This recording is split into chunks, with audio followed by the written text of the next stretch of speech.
Өзара жанжалдың салдарынан суық қару кезенгендер 2002 жылғы баланың өмірін ойран еткен. Тергеуде анықталғандай, күдіктілер травматикалық және бытыралы қарудан оқ атқан. Салдарынан 15 жасар бала көз жұмып, дене жарақатымен 18 және 22 жастағы екі азамат ауруханаға түскен. Алайда олардың жарақаты жеңіл болғандықтан амбулаториялық ем қабылдауға шығарылған. Бүгінде күдікті 4 азаматтың үшеуі абақтыға жабылды.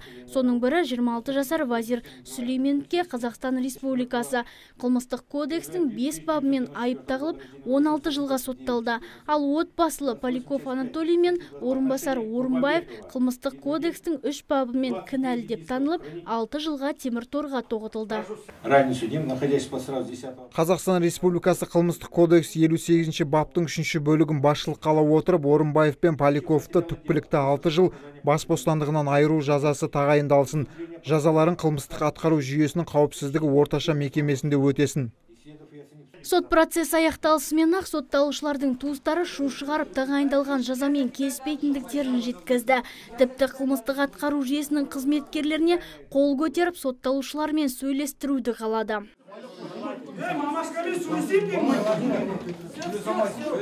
Вы даже разговаривать не даете. Даже разговаривать не даете. Давай, сына, давай. Я имею право со своей мамой два слова сказать. Естеріңізде болса, қайғылы жағдай Ворошиловка елді мекенінен 9 наурыз күні кешкі сағат 5-тер шамасында орын алған. Атыс қаруынан жарақат алған баланың мәйіті Орынбаев атындағы жеке ауруханаға жеткізілген болатын.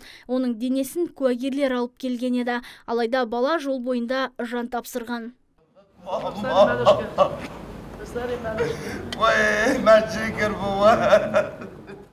Айта кетейік, осы кісі өлімі бойынша 4 азаматқа айып тағылған. Алайда 4-ші айыпталушы, яғни күдікті деп танылған Құрманбеков Шағман есімді азамат әлі күнге қолға түспей отыр. Нұргүл Жолымбетова, Бахадыр Тәжбаев, Абзал Турабеков, ТВК телеарнасы.